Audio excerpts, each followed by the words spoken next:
नमस्ते साथियों, मैं हूं अन्नपूर्णा वाजपेयी। नए कदम विद अन्नपूर्णा वाजपेयी में आप सबका स्वागत है। और आज बात करते हैं सबकॉन्शियस माइंड की, पावर ऑफ माइंड। दिमाग की शक्ति आपकी कितनी ज़्यादा होती है, ये आप लोग बहुत अच्छी तरीके से जानते होंगे कि आप लोग यदि कोई बात अपने दिमाग में डालते हैं तो वो अगर स्थिर रह जाती है तो इसका मतलब आपकी दिमागी शक्ति बहुत अच्छी है और बहुत अच्छी तरीके से आप किसी भी चीज़ को ग्रैस्प कर पाते हैं और उसको याद रख पाते हैं और वो आपके दिमाग में स्थिर रहती है। कुछ लोग ऐसे होते हैं जिनको कि याद नहीं रहता। ज़्यादातर बुज़ुर्गों में भी हम देख पाते हैं कि उनको बातें याद नहीं रहती हैं, तो उनकी उम्र का कारण होता है जिसके कारण से वो अपनी बातों को याद नहीं रख पाते और वो जल्दी जल्दी भूलने लग जाते हैं। किसी किसी को ये प्रॉब्लम होती है जो कि बहुत जल्दी जल्दी भूलने लग जाता है। और दूसरी बात हम ये करते हैं, अब बात करते हैं कि सब कॉन्शियस माइंड की, जो हमारा एक और दिमाग होता है जो पीछे स्थित होता है। जैसा कि आप सब लोग जानते होंगे कि हम जो भी दिन भर सोचते करते हैं वो हमारे इस सबकॉन्शियस माइंड में स्टोर होता चला जाता है। तो ये जब जो चीज़ें स्टोर होती चली जाती हैं वो ही अक्सर हमारे चर्या को प्रभावित करती हैं। यदि आप हमेशा अपने दिमाग को ये समझाते रहेंगे कि मैं बीमार हूँ, मैं बीमार हूँ, मैं कैसे करूँगा, मैं कैसे करूँगा, मैं हम ऐसा कैसे करेंगे, हम बीमार हैं और हम एक पेशेंट हैं, तो आप पूरी ज़िंदगी पेशेंट ही बने रहेंगे। आप कभी भी स्वस्थ व्यक्ति नहीं बन सकते। तो इसी तरीके से जब आप किसी चीज़ को याद करने की कोशिश करते हैं, जैसे बच्चे होते हैं जिनको कि अपने जो क्वेश्चन का पेपर में जो भी आना होता है, जो भी वो अपना क्लास का जो भी याद करना होता है वो याद नहीं रख पाते, तो उनको भी ये दिमाग को ये समझाने की ज़रूरत है कि मैं सब याद रख पा रहा हूँ, मैं सब याद कर सकता हूँ या कर सकती हूँ। लड़कियाँ लड़के दोनों पढ़ रहे होते हैं तो दोनों के लिए ये लागू होता है कि आप अपने दिमाग को ये समझाते चलें कि जो मैं पढ़ रहा हूँ या पढ़ रही हूँ, जो भी हम देख रहे हैं वो हमारे दिमाग में स्टोर हो रहा है और ये हम हमारे पेपर में आएगा और मैं इस पेपर को इसको हल कर लूँगा।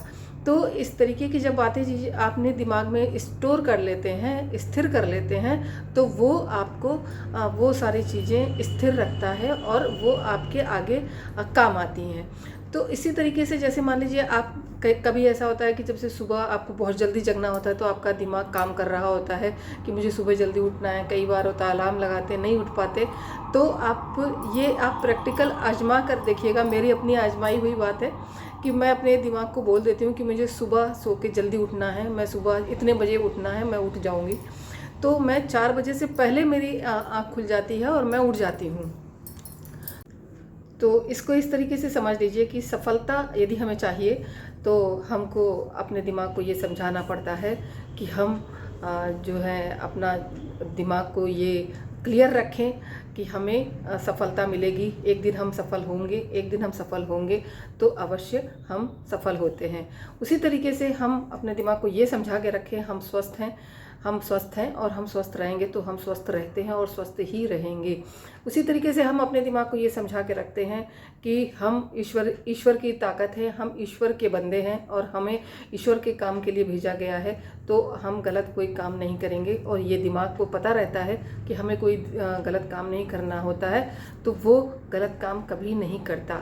तो इस और आगे जब भी कोई काम हम करने निकलते हैं तो भी कोई अदृश्य शक्ति हमें रोक देती है, तो इसका मतलब ये है कि हमारे सबकॉन्शियस माइंड में वो शक्ति है जिसने हमारे कदम गलत होने से रोक लिया। तो आप भी इसी तरीके से आजमा सकते हैं। इन जो है अपने दिमाग को अपनी जो है संदेश देते रहिए और उसको आजमा के देखिए और संभवतः आप सब विजयी होंगे और जो गोल अचीव करना चाहते हैं वो गोल अचीव कर पाइएगा। और जो बच्चे हैं जिनको लगता है कि हम सफल नहीं हो पा रहे हैं, सफल नहीं हो पाएंगे, इस तरीके की जो बात उनके दिमाग में डिप्रेसिव भावनाएं अंदर होती हैं, वे भी अपने आपको ये समझाएं कि हम डिप्रेशन में नहीं हैं, हमें कोई दिक्कत नहीं है, मैं ये चीज़ सफलतापूर्वक कर लूँगा या कर लूँगी, और ये पेपर बहुत कठिन नहीं आएगा, मैं कर लूँगी, मैं सब कुछ हैंडल कर लूँगी।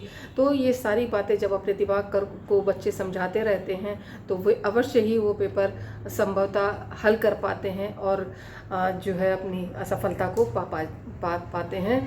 तो इसी तरीके से मेरा कहना बाकियों से भी है, जिनको कि ये इस तरीके की समस्याएं होती हैं, जो डिप्रेशन में चले जाते हैं, वे अपने दिमाग को ये समझाते रहें कि मैं डिप्रेशन में नहीं हूँ, मैं डिप्रेशन में नहीं जा सकता, तो वे डिप्रेशन में नहीं जाएंगे।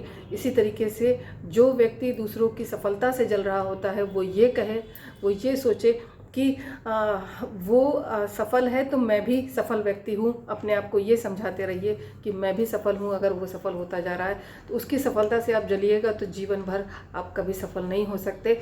यदि आप खुद सफल होना चाहते हैं तो दूसरों की सफलता की दुआ कीजिए, दूसरों की सफलता की कामना कीजिए और खुश रहिए उसकी सफलता के साथ साथ, तो आप आगे चल के सफल हो पाएंगे। अन्यथा आप इसी तरीके से कुढ़ते रहेंगे, जलते रहेंगे और ईर्ष्या आपके मन में जमती रहेगी। इस भाव को आपको काटना होगा। तो इस तरीके से आप अपने आप पर कंट्रोल करने में कामयाब हो पाइएगा। तो बात मेरी मैं यहीं समाप्त करती हूँ। और जो मैंने बोला था कि मैं आपको एक टिप अपने वीडियो के एंड में दूंगी, तो मैं अपना वादा निभाऊंगी और अब है वक्त वो टिप देने का। तो आज मैं टिप यही दूंगी, क्योंकि मैं पूरा ही एपिसोड मेरा टिप पे ही था। आज ब्यूटी टिप की बारी है, तो टिप दे रही हूँ, नोट कर लीजिएगा। एक कटोरी में 2 चम्मच बेसन ले लीजिएगा और उसमें दही मिला लीजिएगा, हल्दी मिला लीजिएगा और कपूर की थोड़ी सी मात्रा, एकदम चने के बराबर, एक बिल्कुल छोटा काला वाला जो चना होता है उस चने के बराबर कपूर मिला लीजिएगा और उसको अच्छे से फेंट करके पूरी बॉडी में लगाइएगा, उसको उपटन की तरीके से और रगड़ के छुटाइएगा और गुनगुने पानी से धोइएगा उसको। उसके बाद साबुन का इस्तेमाल बिल्कुल मत करिएगा और तौलिए से थपथपा के पोंछिएगा, आपकी रंगत निखर आएगी। और इसी के साथ धन्यवाद एंड बाय बाय और जय हिंद, जय भारत।